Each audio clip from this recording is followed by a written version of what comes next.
the Creator gave us this amazing body to never fail. But based on how we treat our bodies determines how well our body will serve us. Welcome to Roe'sgratitude. Amazing.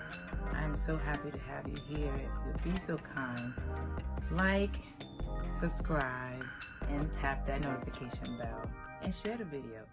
Greetings, this is Roeeyahness. It is story time. And this story is very important to me and is part of how the Roeeyahness, which is a thing, has come to life. So sit back and relax and just flow with me.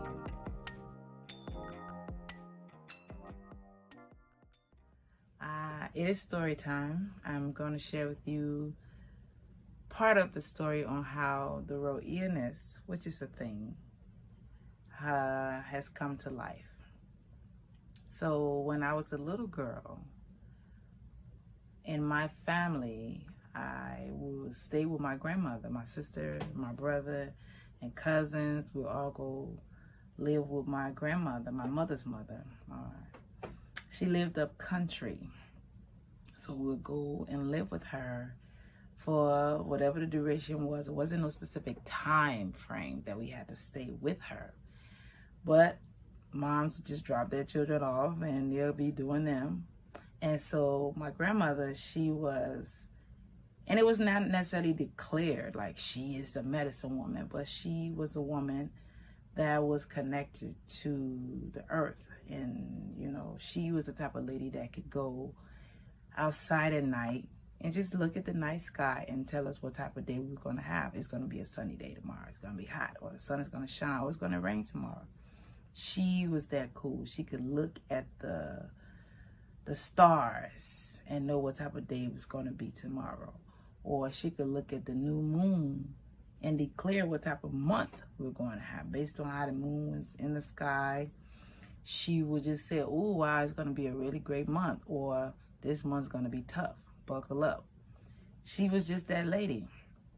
And people used to bring their children to her for different things that she would, you know, do with the babies. But more importantly, she was a grandmother that healed through food. And so Roe'sgratitude, I guess, was always in the making. The whole concept that I fully embrace and embody, which is deliciousness and nutritiousness. And it's just on another level with the technology that I have today, but definitely from what I come from. So what I know now is that I come from a long line of women who did healing of themselves and their family, but most of that healing started in their kitchens. And I'm so happy that I understand this now. When you come to my grandmother and you was not feeling well, she went to her kitchen or go to the garden. And then I have great aunts who I've lived with as well who were similar. And so I'm going to tell you a little bit about my grandmother, and then I will tell you about my great aunt, which was later on in my life. So from like 6 and 7 and 8, I was in between those times staying with my mother's mother. And then another thing she used to do is every Saturday, well, not every single Saturday, but maybe twice a month or something like that, my grandmother would have us pick certain things. She would have us pick certain things from the farm or the garden or the bushes, wherever we were coming from on Saturday, all these different herbs. So we knew what to pick, myself, my older cousins, we all knew what to pick. So we'll bring these home with us on Friday after school, and Saturday about 3 or 4 o'clock in the morning, my grandmother will be in the kitchen prepping and stuff, washing it. She had this big old pot that she would put all these different herbs in and light a big fire with the firewood and everything like that. Mind you, those of you that don't know, I am from Liberia, West Africa. That's where my mother's from. My father is from the United States, but my mother is from Liberia, West Africa. So she would make this big pot of this herbal tea concoction thing. And then she would wake all the children up, all of the little ones. So she did this in stages, from starting with the little people all the way to the older people in the house. So we would get up and she'll set the pot down in the middle of the floor, and we would sit around the pot in our underwear, and it would take this big heavy blanket and it would cover us. And the steam from this pot was crazy. And she would tell us, do not open your eyes so you don't go blind. And you imagine now, you 7 years old, I was 7. It was some of the children that was 6 and 5 and younger. And we would all be under this blanket, sweating, the steam and the herbs and the smell, and we just inhaling it. So you imagine you taking it in your nose, and we breathing through our mouth. It was hot, like nobody's business out of there. And then she would reach off, every so often she would reach her hand under the blanket and stir the pot, which will make more steam come out. And then after this, we'll get out, we'll be like, ooh, a little drowsy and hot and sweaty. But she would take the juice from this herb, or tea, if you will, and she will bathe us down from head to toe and give you a big old cup of it to drink. So we would drink it, we would shop, bathe with it, we'll be steamed with it. So it's like through and through. Sometimes we would throw up, all these different things that would happen.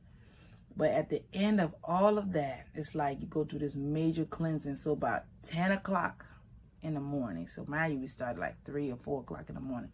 So by 10, everybody is done with all of their cleansing for this time.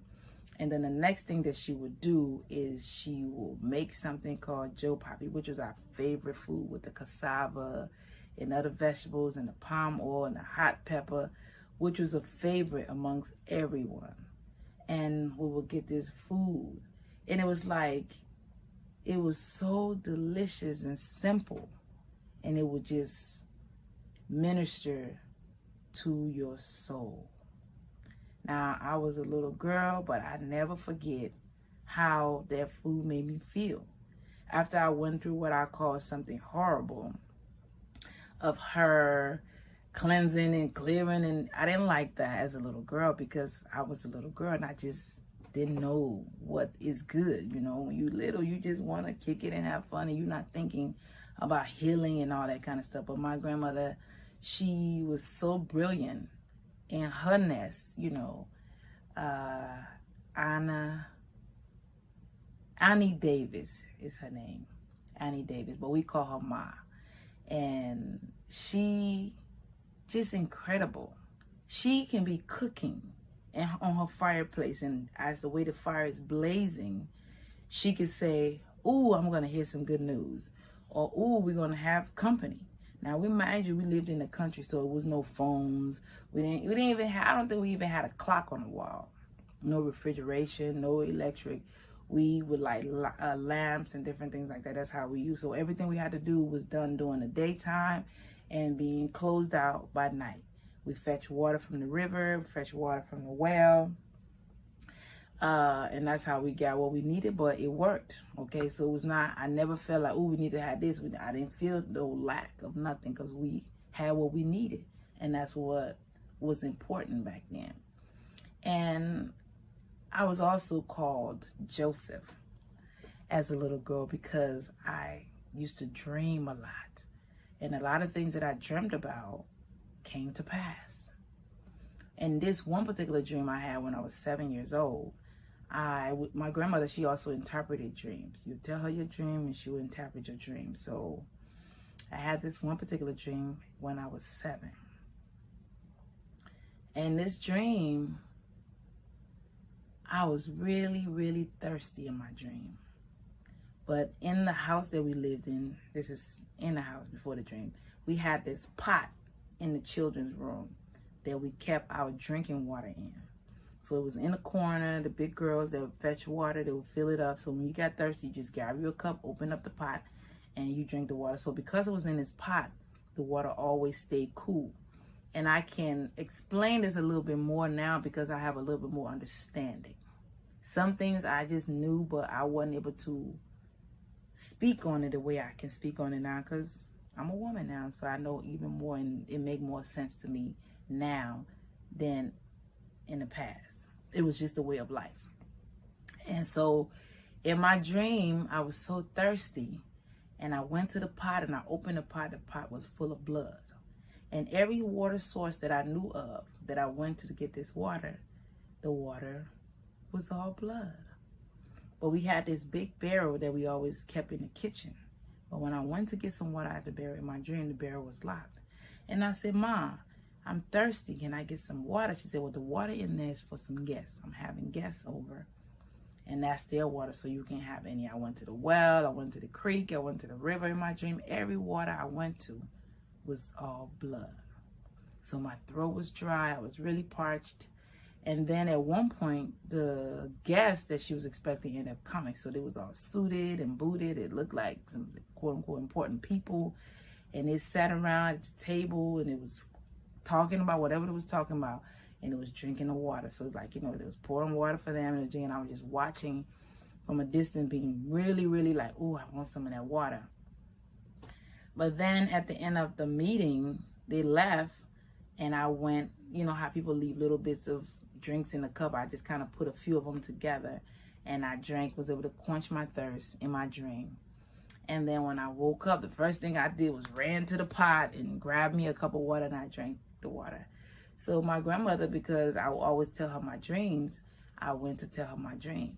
And I said, "Grandma, in the dream, I was so thirsty and there was blood everywhere.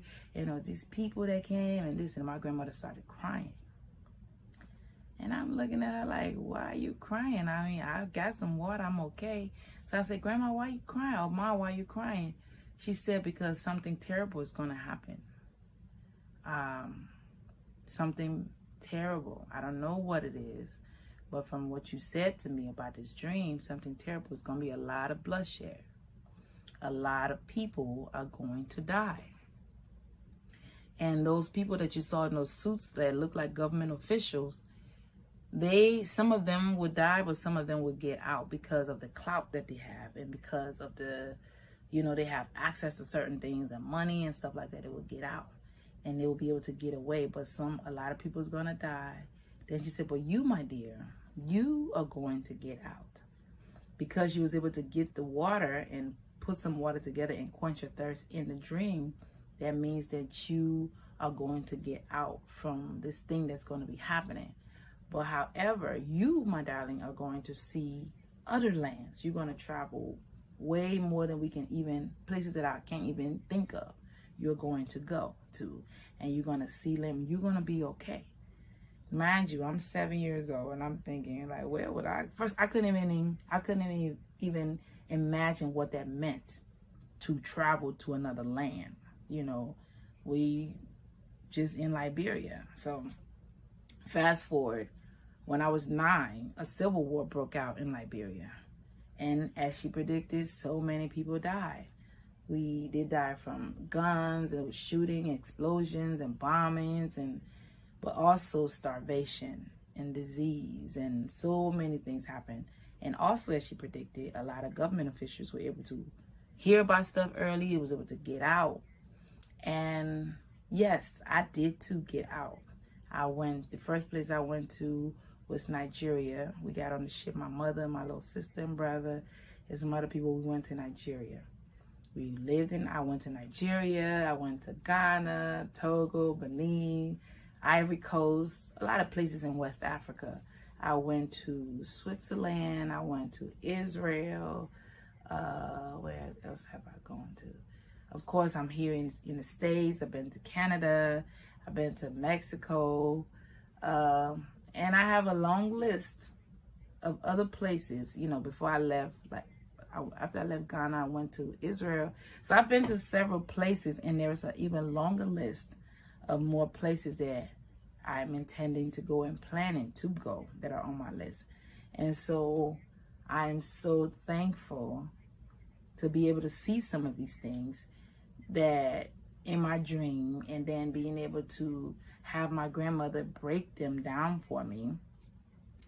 And I'm able to be living this stuff, like living this life. And so, but my grandmother, another thing that she did was cook. When people were sick, they came to see her, she fed them. When people had problems or whatever they was going through, she fed them.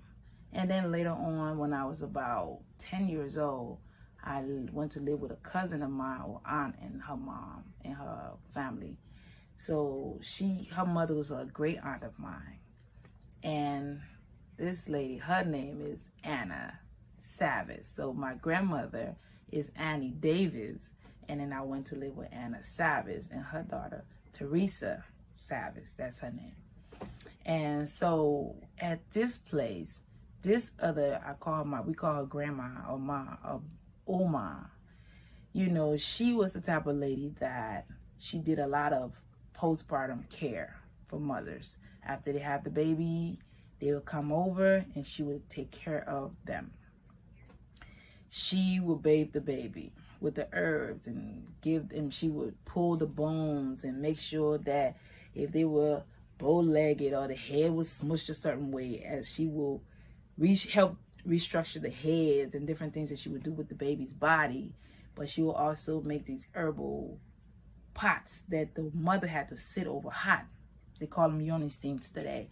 But she did that for new moms. So they would sit on there and all the gook and things would come out of them, but was to help them heal their wounds and return it to healed places, or just kind of return them back to where they came from before they had a baby. And she had this other thing that she would create and have to sit in it. So just in case she tore, you know, in her vaginal area, this water would help. It's like it burn and they would be crying or hollering, and it would just kind of help with the healing of the vagina and just kind of restoring that area back to its original state.